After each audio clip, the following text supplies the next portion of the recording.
Good afternoon. Welcome to today's colloquium. Today is a very special colloquium, and I'm going to have some people help me both talk about things here at APL and also to introduce the speaker. And first one up is Anisha Vasudeva. Anisha?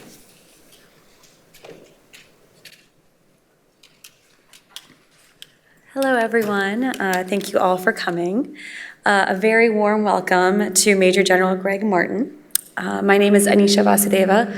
I am part of the Talent Services Department here at the lab. We are extremely fortunate to have this colloquium today, focusing on the importance of acknowledging and understanding mental health. By advocating for mental health, similar to what General Martin has done thus far, we can make it more and more acceptable for those suffering from mental illnesses to seek help, learn to cope, and maintain a positive state of well-being. For FY24, APL's Talent Services Department is focusing one of its strategies on prioritizing and surveying our mental health practices and resources, such as our on-site counselor and our employee assistance program, understanding gaps so that we can better assist and provide knowledge to our staff. For instance, disclosing mental health concerns do not impact one's clearance, and we encourage our staff to seek the help they need as soon as possible. We are excited to have General Martin here today, and with that, I will pass it on to Ralph. Thank you.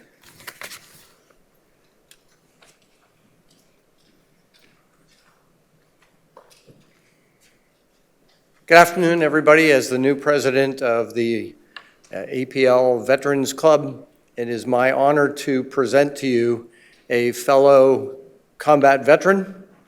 We went to the academy at the same time, although he's a senior to me. He may have probably hazed me at some point or dropped me for push-ups, and I wouldn't have remembered because that was a long time ago. But we also served in the Cold War together in Germany as lieutenants and captains. He was the commander of the 130th Engineers. He's an engineer. I'm an artillerist, and he led the way in the Iraq War. He was also the deputy commandant of the Engineer School and led the Defense Institute at Fort McNair. And he brings to us a new perspective on what a lot of us deal with. And we deal with it not only because many of us deal with mental problems. I myself have ACDC, which I deal with on a daily basis, but also family members who deal with all of us who have these mental problems. And he brings this to us in a new light that allows us to understand it better from a personal perspective, how to deal with it, how to understand it, how to see it. So it is my honor and my privilege to introduce to you Major General Jeff Martin. Thank you, sir.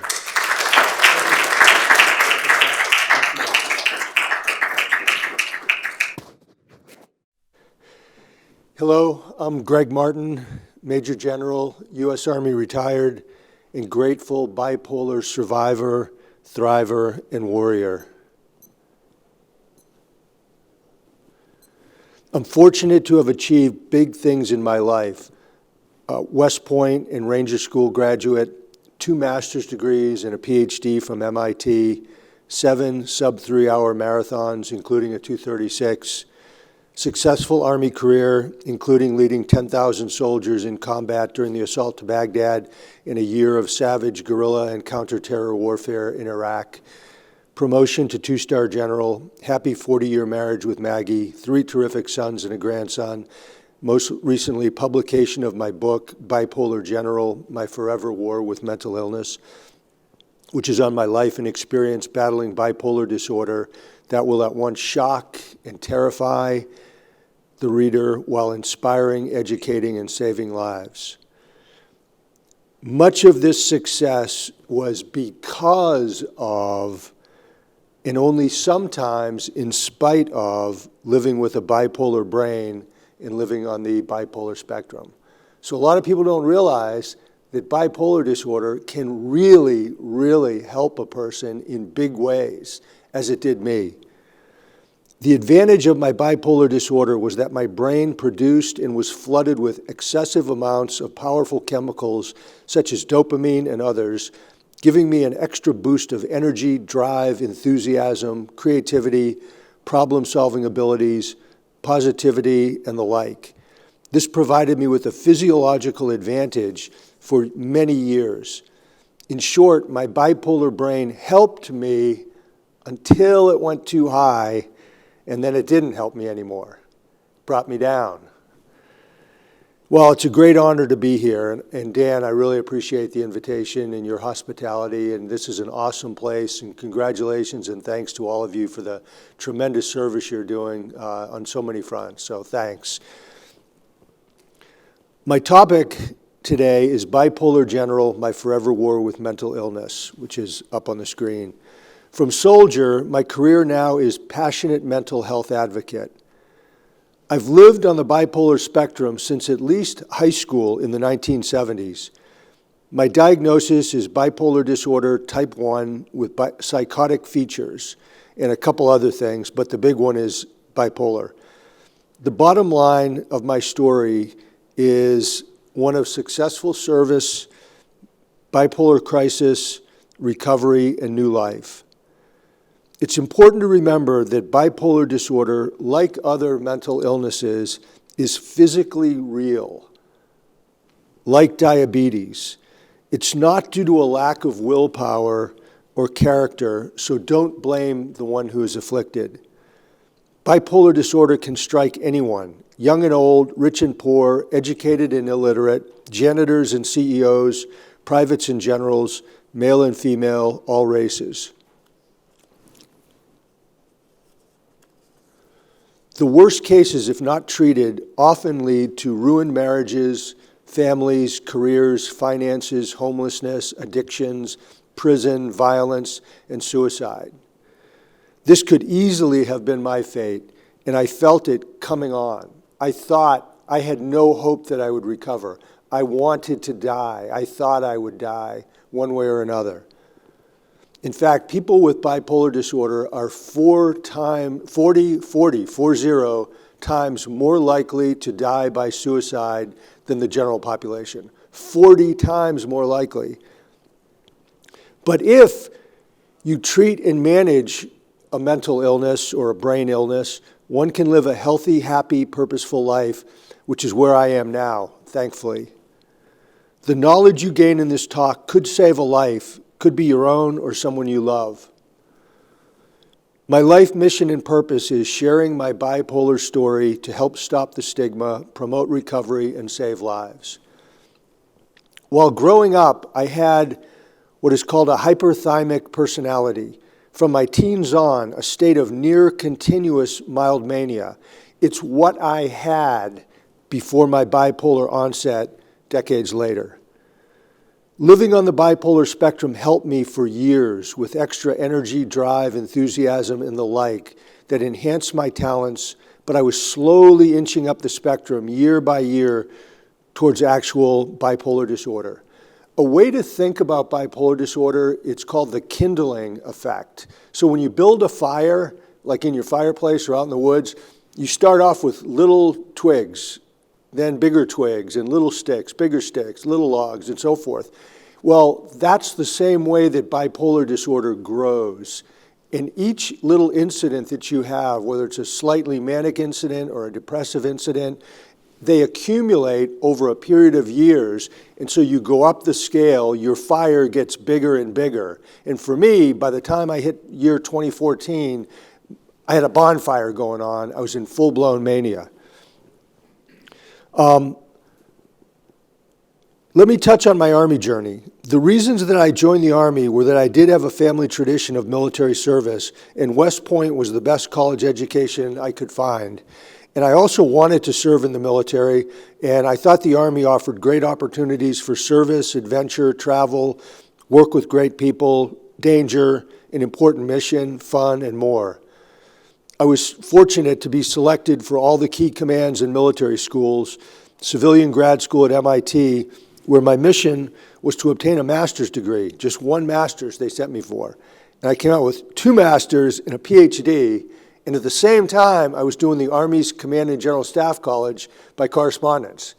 That is a bipolar brain. Normal people don't do that, okay? So just keep that in mind.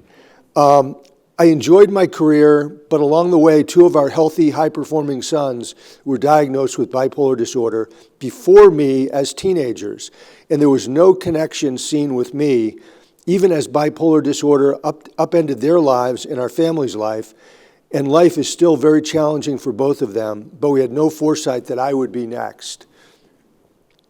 Both the Veterans Administration, or VA, and the Army Medical Department determined that the onset of my bipolar disorder was in 2003 at age 47 during the Iraq War, that my genetic predisposition for bipolar disorder was triggered by the intense stress, thrill, and euphoria of combat, leading thousands of soldiers in battle, along with the previous months of high-stress preparation and training in Germany and Kuwait.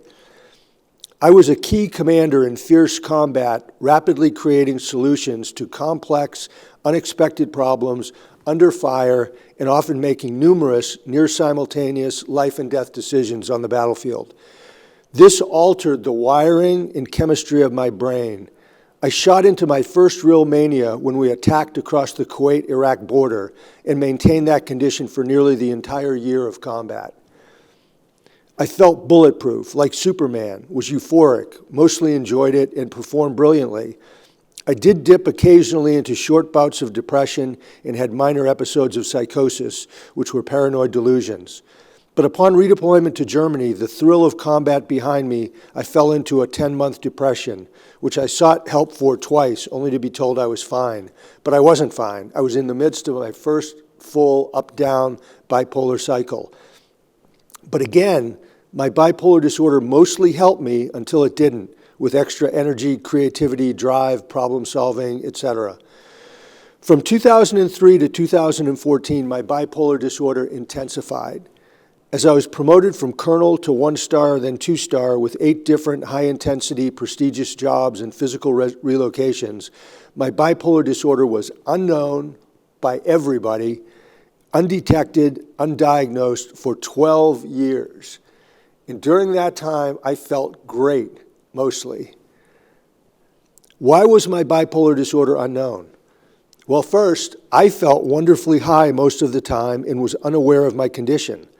I did report my depression 3 times, and 3 times I was told that I was fine. I was also a high performer, which masked the bipolar disorder. When the doctors looked at me, they didn't see, wow, hey, this guy might have a sick brain.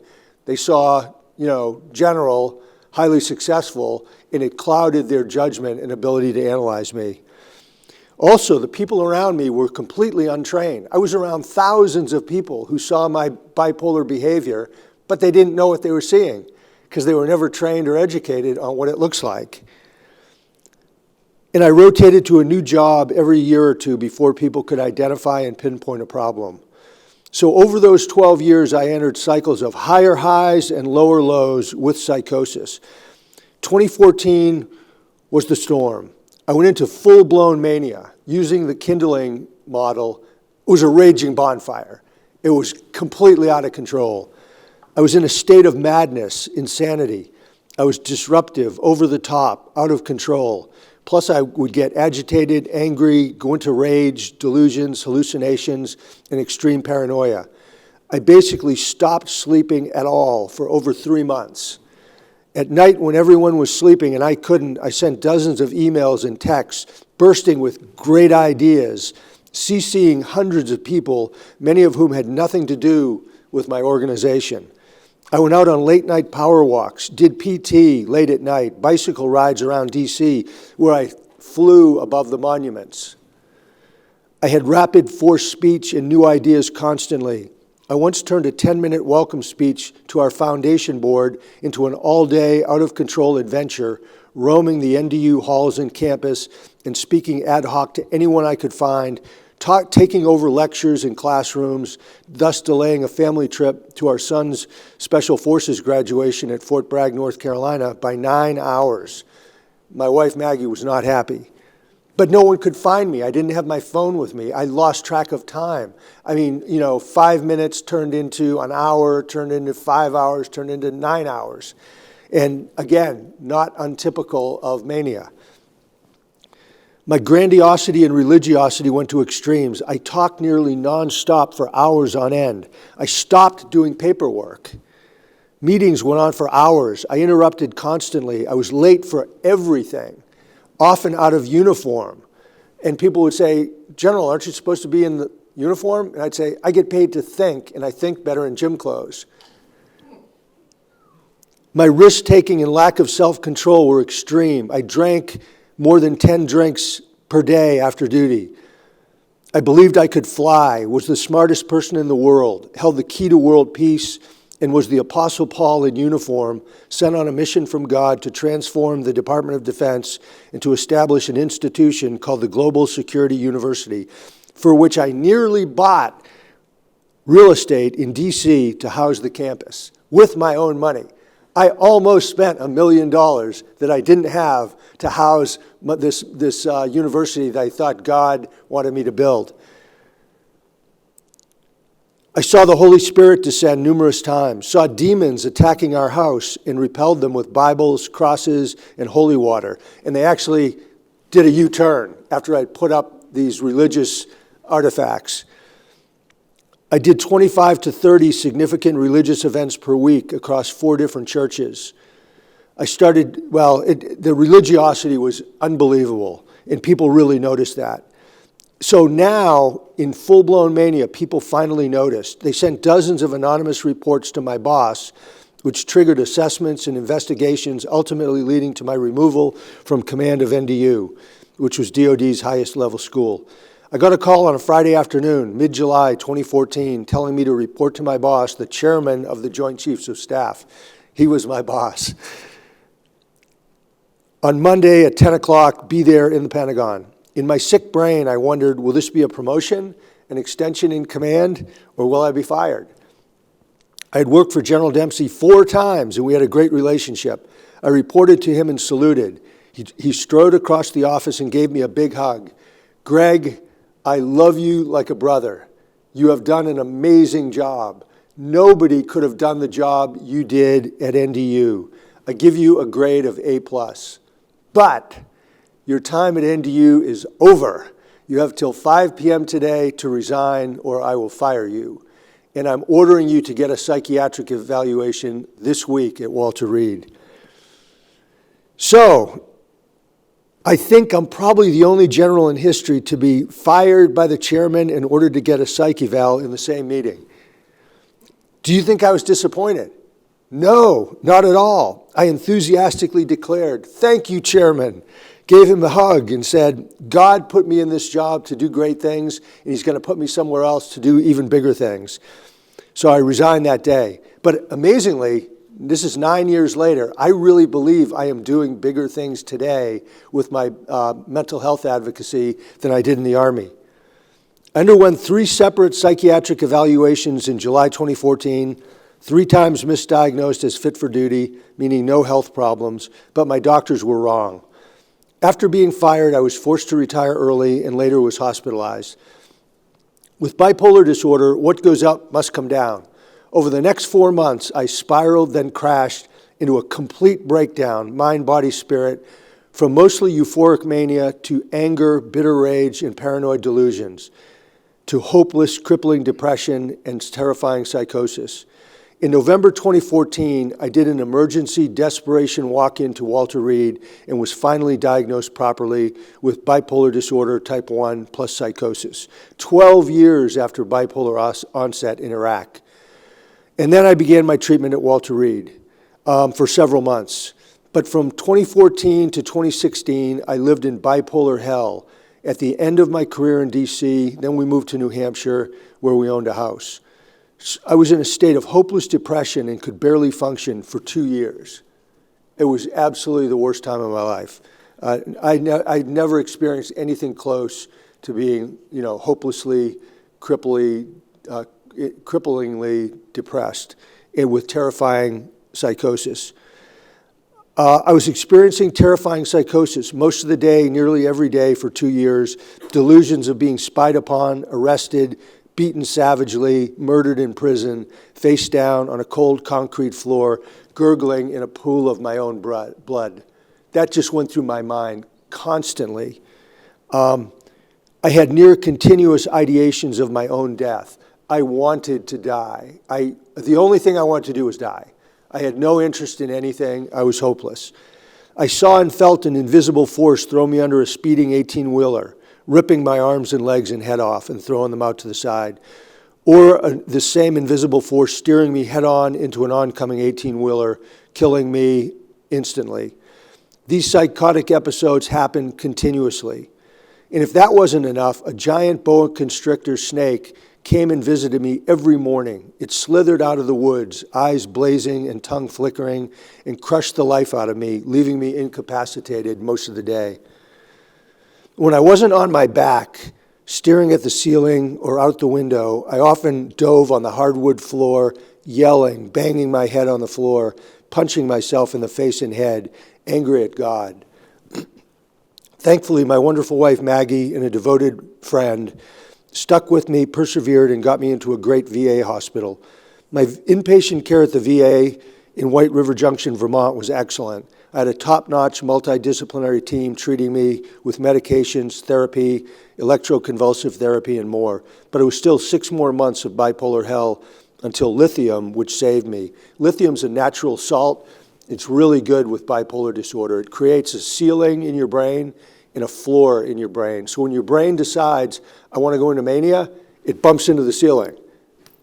And when your brain decides, I want to go into depression, it bumps into the floor.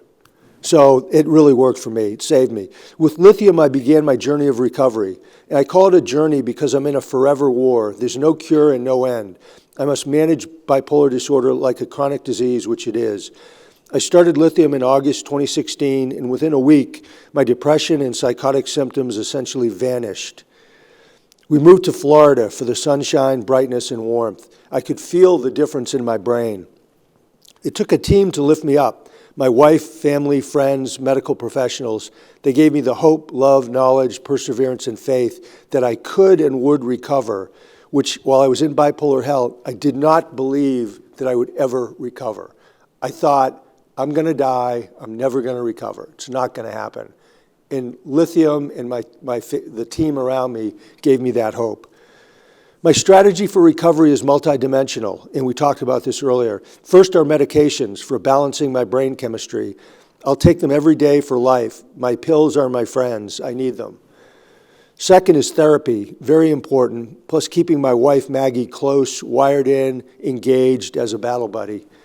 Third is healthful living, diet, sleep, exercise, water, low stress, etc.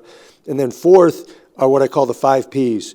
Purpose, you have to have a life purpose that motivates you, that's bigger than yourself, that serves others. And so I've got a life mission, a purpose that really motivates me. Second is people. You got to have a circle of people, friends around you that are fun, happy, energizing, enjoyable to be with, because they raise your spirits, and that's super important. Third is live in a place that you like, that enables you to do the things you want to do and be with the people you want to be. Fourth is perseverance. Okay, this is hard stuff. I mean, I've had bumps along the road. I could go into relapse. You have to have the perseverance to fight back and keep going. And then fifth is presence, which is the ability to think about your own thinking, to get outside of your own mind and do what they call metacognition. Look at what you're thinking, because oftentimes our thoughts, the way we're seeing things, are wrong. They're inaccurate. They lead us to do bad decisions. So objectively figure out how to think about your own thinking. And a therapist can help you with that too. Today, my life is happy, healthy, purposeful. I'm thriving. My earlier hyperthymic personality is back, though it's less intense. So, I mean, I'm like really fun guy to be with. People, I mean, it's, enthusiastic, energetic, motivated. It's really great. My bottom line is there is hope. Recovery is possible. I'm living proof. And I'm just going to mention my life mission again, sharing my bipolar story to help stop the stigma, promote healing, and save lives. I write, speak, and confer on bipolar disorder, and I love it. My mission serves others, is larger than myself, it's energizing, and I'm passionate about it. A few closing points. We, enlightened people, must elevate mental health to be equal to or more important than physical health. And in a way, it is physical health because it's inside the brain, which is a physical organ. We must lead the way in normalizing the conversation around mental health. There should be no stigma. Rather, battling mental illness should be seen as a heroic cause like women fighting breast cancer. Finally, my book, Bipolar General, My Forever War with Mental Illness, it expands and captures my story in detail, provides hope, inspiration, and love, faith, perseverance, and practical knowledge.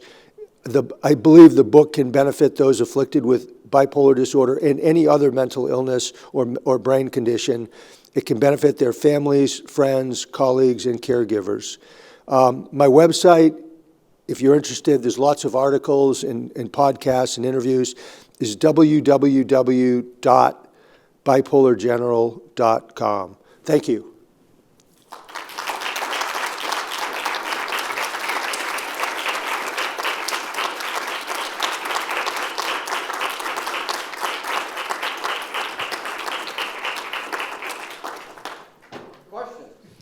Okay, first question is from Kevin. How can we make these things known and diagnosed instead of unknown and undiagnosed?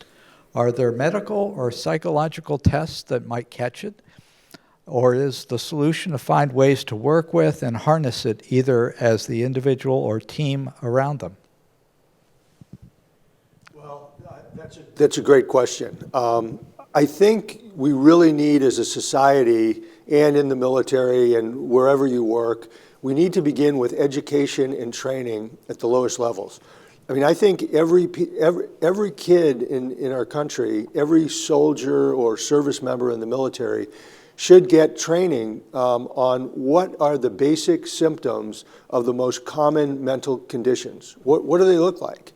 You know, what does bipolar look like? What does depression look like? What does PTSD look like? And so then, once you get the training, and we do it for first aid, we do it for physical fitness training, then you need a peer support system. In the military, they call it a battle buddy system. It's the same thing as peer support. It means you have a person that is your special buddy who you trust, and you have the expectation that you're going to tell each other the unvarnished truth about each other, about your behavior, about what you're seeing. And so the battle buddy has a responsibility to tell their peer if they think they're witnessing signs of mental health problems. And then you need to push the mental health resources, you know, the therapists, the psychiatrists, the psychologists. You have to push them down so that they're near the people who need the help. And that takes resources in decision-making and in management. And then I think it's important for people to have a self-awareness. So if you're in a state of mania, you're not going to think something is wrong with you because you think you're the smartest guy in the world and you think you're Superman and you feel wonderful. You're not going to say, oh, gee, I think I have mania, there's something wrong. Other people can tell you they think you do and maybe try to persuade you to get help. But like with depression it's so obvious and it's so identifiable, not only to others, but to you, the person who's afflicted with depression. And the same thing with other things. I mean, PTSD, you know, the symptoms are pretty noticeable. You know, nightmares, hypervigilance, things like that if you know what the symptoms of it are, you can identify it in yourself and go seek help. What was the rest of the question? Sorry. There was a couple of questions in there. Yeah, there were a bunch, and unfortunately I marked it answered. Are there medical or psychological tests that might catch it? Or is the solution to find ways to work with it and harness it? Well, there is no test that tells you you have bipolar disorder. Right now, they haven't been able to discover what the gene is. They believe there is a bipolar gene, but they haven't discovered it yet. I mean, there's great scientists that are working on that. So you can't do a blood test and it says, oh, you have bipolar disorder. It really gets diagnosed and treated when people either themselves realize there's a problem or their friends, peers, family, colleagues realize there's a problem and get them in to see medical help. And then once you get diagnosed and you're on the road to recovery, then it is managing the situation. It's the way you would manage any other chronic disease like diabetes. You have to have a formula and then do the right things to keep it under control. Now, let me just ask a follow-up. In your case, it was a matter of finding the right medications and the right doses, I think you mentioned, and then also a number of other activities like Right. exercise and things like that. Is Yes. that correct? All of those things together really make for a healthy person. Yeah. Okay. Any questions from here? There you go. Now, the microphone's in your work, so hopefully. Thank you very much, General. I assume that with the bipolar disorder, you were cycling. You have up high times and low times. When you were in the depressive state, what things that family members or friends said to you were helpful and what things were not helpful in seeing your way through to the next phase? With the depressive phase, I don't think too many people really realized that I was depressed. And I didn't go telling people I was depressed. I told my wife, and I went to the doctor 3 times during depressive periods. But when I would be depressed, before the bipolar hell where I was so depressed I couldn't do anything, instead of being an extrovert, I would turn into an introvert, and I didn't want to talk or be around people. I would withdraw. I would go in my office and close the door and be in the office and work on the computer, but I wouldn't be out and about, energy, talking to people, looking at training. I didn't do that anymore.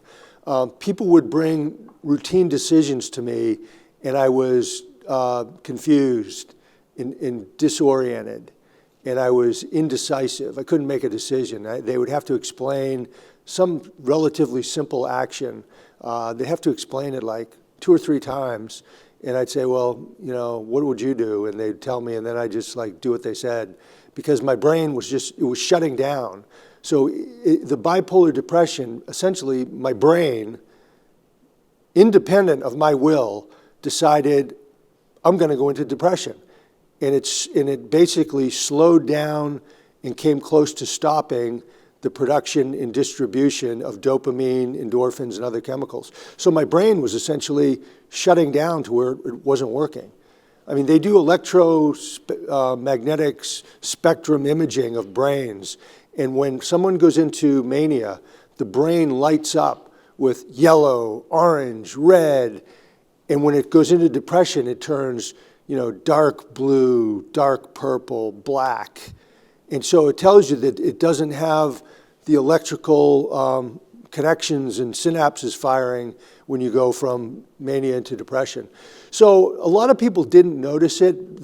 But I did go back and interview, after I did my manuscript, I interviewed as many people as I could, going all the way back to West Point, and asked them, I told them, I said, hey, I have bipolar disorder. Here are the symptoms. Did you see any of this stuff in me? Were there any signs that may have concerned you? And there were people who did say, yeah, now that you mention it, I did see periods where you seemed depressed that I noticed and you just weren't your regular self.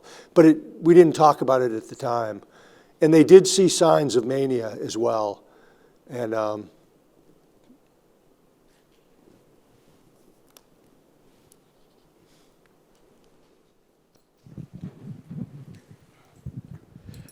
Major General, I wanted to ask about the range of emotions and the intensity that you experienced in the first year of the 2003 Iraq War.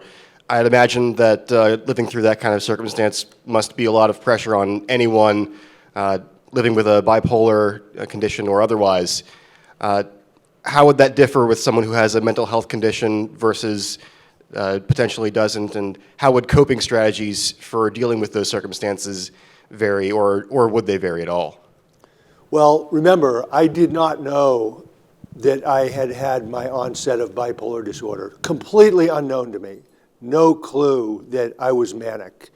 All I know is that when we, in the time leading up to the war, and then once we crossed and attacked into Iraq, I just felt this surge of energy, electricity. My mind was operating, at least 10 times faster and better in solving problems than I had ever had in my entire life. Even, more than the time at MIT, which I was probably some degree of mania. But I felt like Superman. I felt bulletproof. I thought I could do anything. I was completely fearless.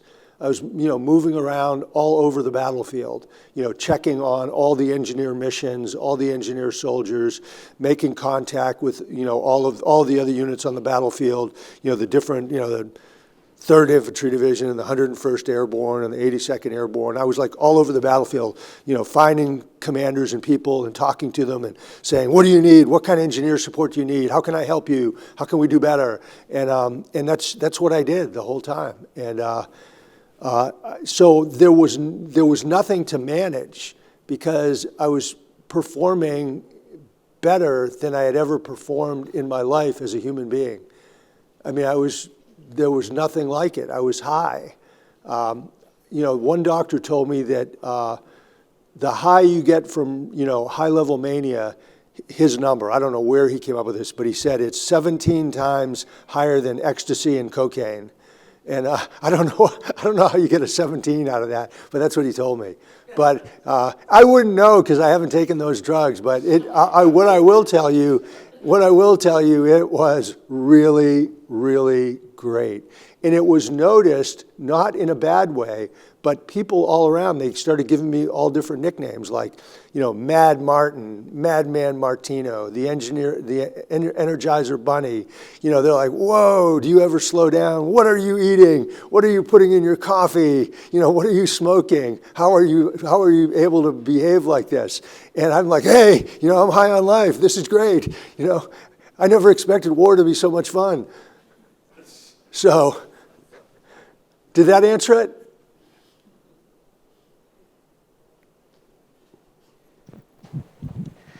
Thank you so much for this talk. It's and for all the work that you are doing here. So in 2003, if somebody had diagnosed you, would you have listened? I mean, it sounds like you were in a really great place, and I don't know. I mean, is that one of the challenges as well? That sometimes when people are in a really great place, that how do you think you would have reacted, or is that news that you would have wanted to hear? I wouldn't have believed them. If in a state of mania, if somebody came to me, and there were actually some people who did come and say, hey, I think you're really behaving weirdly and strangely and bizarrely, and are you okay? This is really unusual behavior. And I'm like, I'm fine, I'm great, I'm doing better than I've ever done in my life. And so I didn't listen, I wouldn't listen, and that's completely typical of someone in a state of mania because you feel so good and you're performing so well. And that's one of the reasons that people with bipolar disorder stop taking their medications because they miss the high. And they want to keep performing at that level. My big thing is I never want to go manic again because I know it'll come down and I'll be back into bipolar hell, the depression. So what was the question I missed with you said something at the very beginning, but I didn't understand what you said. I wanted to understand better, just to hear what it was like in those circumstances, but also, how would you recommend trying to cope with those circumstances? But at the same time, you were very clear that, like, in your mind, there was nothing wrong and that you were performing well and living a very exciting experience. Yeah, so my experience is that when you're in mania, you think smartest person in the world, you think you're Superman, you think everything's great.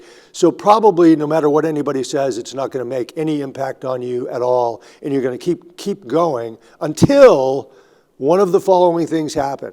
Number one, you crash naturally into depression, because remember, bipolar disorder, you go up, you go down. And when you're in depression, it's a completely different game. I mean, I knew there was something wrong every time I went into depression. And many times I went to the doctor to get help because I knew there was something wrong. But I didn't know I had bipolar disorder. So that's one thing. The other thing that happens when you're in mania that will maybe get you medical attention is when you lose all your money, when your spouse leaves you, when your children leave you, when you're addicted, when you're homeless, when you're in prison, when you're getting beaten in jail, or you get some other violent encounter that completely shatters your life because your body gets physically beaten or hurt, and then suicide. I mean, those are the things that, and then suicide's too late, but those are the types of things that I think will get a person's attention and say, whoa, there really is something wrong.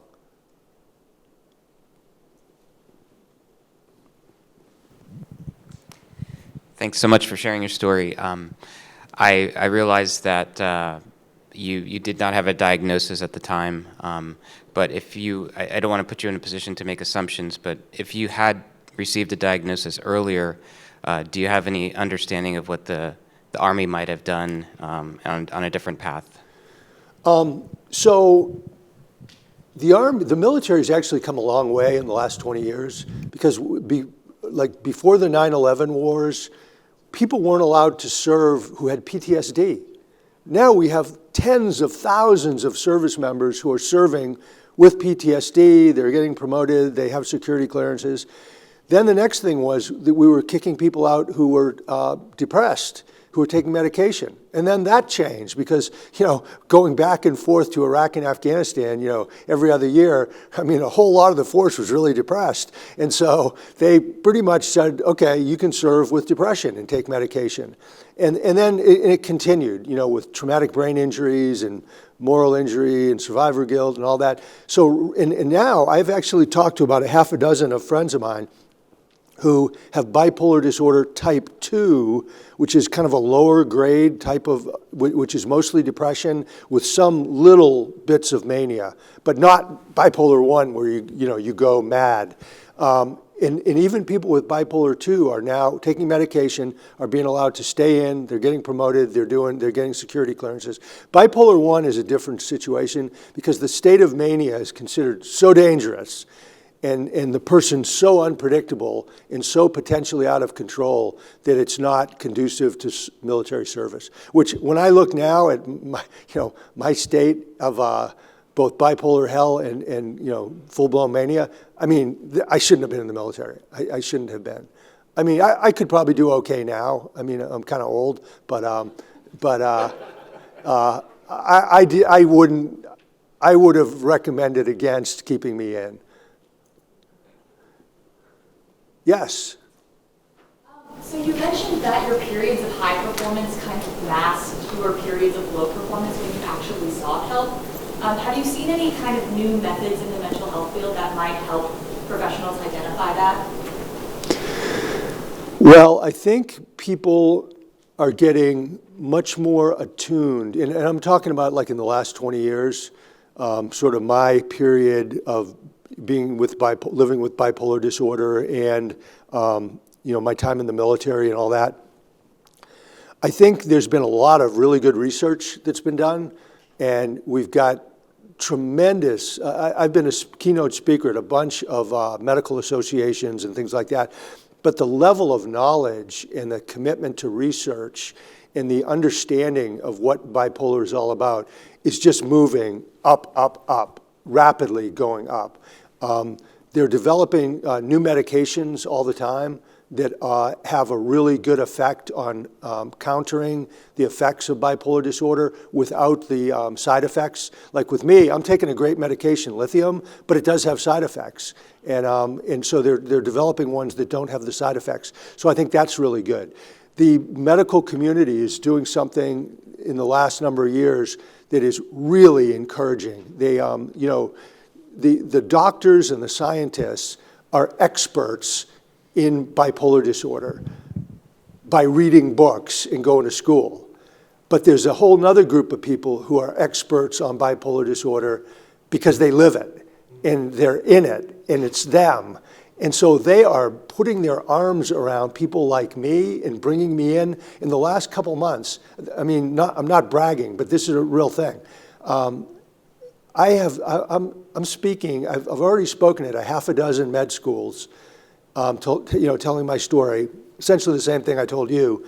I'm a visiting lecturer. One professor is using the book to teach up-and-coming University of Illinois medical school students for psychiatrists. And so I think there's just a rolling snowball of progress that is being made. And, I was a speaker at this global bipolar conference back in June, and I've had about 30 professors who are world experts from around the world who have gotten a hold of me, and they've asked me to do stuff for them and be on research teams and, come speak to their students and their faculty. And so I'm really, really, really encouraged. I think there's great progress being made. And the more we normalize the discussion about mental health, and the more we fight against the stigma, which is based on ignorance, the more it's going to change, the faster it's going to change. Okay, we have a bunch of online questions. We've been neglecting them, so and some of them kind of duplicate things you've already discussed, so feel free to give short answers to those. So first one from Curtis is, do you have recommendations on how the military and VA could have handled your diagnosis and treatment better or differently? Well, when the chairman of the Joint Chiefs gave me the order to go get a psych evaluation and I went to the Walter Reed, I think they could have done a better job. I mean, they met with me 3 times. And I don't know if they ever asked the chairman, hey, Chairman Dempsey, why did you send General Martin over here to get a psych eval? Like, what was the reason? Like, what was he doing that caused this? I'm convinced they didn't do that because there were dozens of anonymous complaints that outlined in detail the things that I told you about what I was doing, plus more. I mean, the book is chock full of examples of, what I was like. So you can see someone who is in full-blown mania and the depths of depression. You can see what they're like when they're in that situation. That's why these professors love it so much, because it doesn't sugarcoat anything. It just tells it like it is. But they should have diagnosed me properly. So I think they made a few mistakes. One, they didn't get collateral information. Number 2, they were intimidated by my rank. Number 3, they didn't want to hurt me. But they did hurt me because they didn't give me the strong medical treatment I needed to start getting well. So I think they did goof up. The other thing, I don't want to be too hard on them though, because bipolar disorder is notoriously hard and tricky to diagnose. It just is because of the nature of the disease. So I don't want to be too hard on my friends at Walter Reed, but they really did screw up. Okay. And the VA was the opposite. The VA did great. They are not much concerned or impressed by rank. You come in and you're a patient, they see you, and they give you the treatment that they think you need. This hospital in Vermont was wonderful. I mean, I went in, inpatient right away. I thanked the doctor. I said, thank you, I need inpatient. I've lost my mind. I'm crazy. I'm in bipolar hell. And the 2 weeks inpatient, I had a multidisciplinary team. They worked with me closely every single day. They were wonderful, great people. And then they let me stay in the hospital in a dorm room for 4 more weeks. So I spent 6 weeks living in the hospital, and I got great care. But it wasn't until lithium that I actually pulled out of the depression and the psychosis. But I think I'd say both the VA and the military medical systems I think they do the best they can with the knowledge they have. They could have done better in my case, but overall, I think they're doing a lot better than they did 20 years ago. Okay, very good. Next question is from Jen. How do you suggest approaching someone who is clearly struggling but resistant to getting help? That's a fantastic question. I think what you have to do is have built a relationship that's based on trust. So you have to be someone that they trust. And then what you have to do is try to persuade them. Just persuade them. Say, hey, I really, really care about you. I care about you. I care about your family. I care about your career. I don't want to see you get in trouble. I don't want to see things end for you in a bad way. Here's the things I'm seeing, and these really concern me. These are the symptoms of bipolar disorder or depression or PTSD, and I'm afraid you're going to go to a bad place, and we need to get you in to get help. And if it works and you get in there, great, because that's the first step. If it doesn't, go to their family members, their spouse, their kids, their friends, somebody else that they trust, and try to have a conversation built on trust, care, respect, love, all those kind of positive things, and persuade them to come and say, hey, I'll take you. I'll go with you. I'll sit with you in the doctor's office. I'll take notes for you. I'll stick up for you. And I think that's kind of the approach you have to take, because you can't make them. You cannot make the person go. You can only persuade them and try to use logic about how much better it'll be if they do go and how much worse it'll be if they don't. Okay, next question is from Megan. In your lowest moments, what was it that you were able to hold on to that got you through, kept you persevering and keep going? Well, my lowest moments was when I was in bipolar hell for 2 years. I still had faith in God and my spiritual, religious faith. It helped me, and it kept me, gave me something to grab hold on as I was sinking into the mire.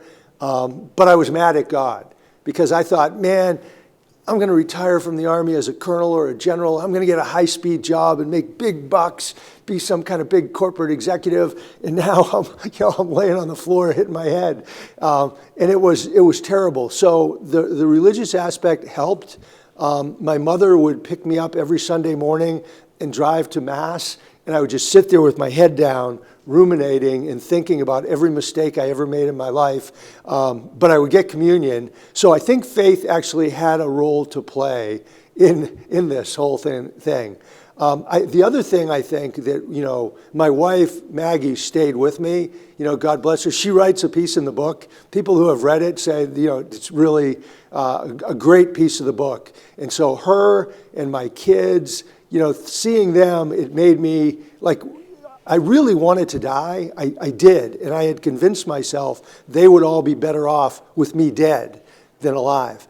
But then when I would see them, I'd be like, well, maybe I should stay alive, because they're so great. And so I think family played a role. And then I did have a friend up there who was an Army buddy, and he made homebrew beer. And he would come pick me up at the house. He lived a couple miles away, and he had bottles of this great homebrew with really good cigars, and we would sit out on his deck and drink beer and smoke cigars, which was a form of self-medication. And that kind of I would always feel better when I did that, which is probably bad, but it's true. Well, whatever works, I guess. From Dave, I know people with most of your symptoms. Should I be worried for them? I would tell him, Dave, I would say, you can get it, just go online. What are the symptoms of bipolar disorder? And they'll talk about mania and depression. And if he's convinced that this matches up, then he really should take on that role of being a peer support person or a battle buddy or a friend, whatever you want to call it, and go have that honest, candid no sugar-coated conversation with his friend and say, hey, this is what I'm seeing in you. I'm really concerned. We really need to go see the doctor. And then if he gets rebuffed, talk to the person's spouse, family members, other good friends, and do everything possible to persuade the person to go in and get help. Yeah, thank you for that answer. When we were at lunch, this is a follow-up from me. You mentioned, being very high energy, very sort of overachiever, and then sort of slipping over into the mania and psychosis end of things. And I think you mentioned it being sort of like a boiling frog issue. Your wife, I think, made Right. that analogy. So how do you know the difference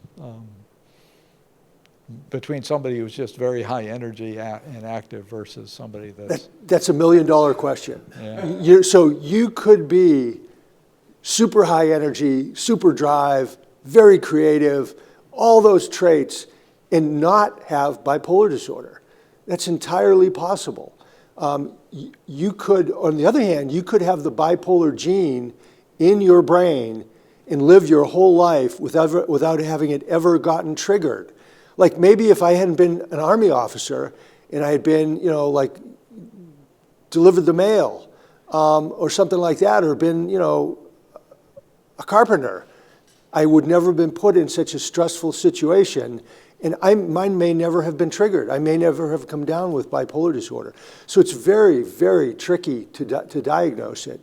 The other thing, there's all kinds of books written on this, and you can just Google famous people with bipolar disorder. And it's just incredible. There have been thousands of famous people who have been enormous overachievers who have had bipolar disorder, and a big part of their success was due to the manic side of the bipolar disorder. There's an incredible book called A First-Rate Madness, uncovering the links between leadership and mental illness. It's written by a guy named Nasir Ghaemi. He's on the back of my book. He wrote an endorsement, and he actually went through the whole book, cover to cover, in checking it for medical, psychiatric accuracy. But this book is unbelievable, and it talks about all these famous world leaders who had some kind of mental illness, and he describes how it helped and enhanced their abilities. The same is true in arts and entertainment. The most famous, of course, is Vincent van Gogh. Many people think George Patton was bipolar. Teddy Roosevelt, the president. Winston Churchill, for sure, was bipolar, et cetera. So it's not easy to discern. It's really not.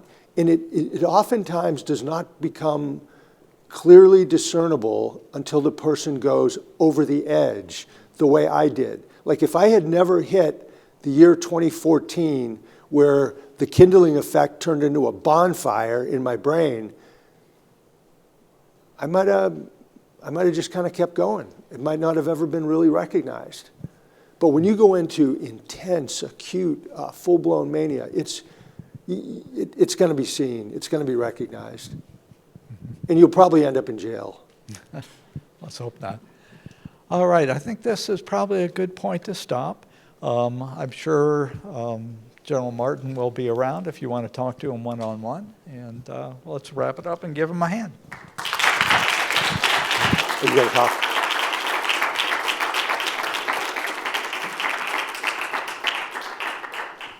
If anybody is interested, I've got business cards I'd hand out to you if you want to continue the dialogue, stay in touch. And we did bring some books in if anybody's interested, Yep. and I'm happy to sign them. Sir, on behalf of the lab and the Veterans Association, Thank you. thank you very much for coming to visit us. You're welcome. Really, my pleasure. So great to be here. Thank you. Thanks.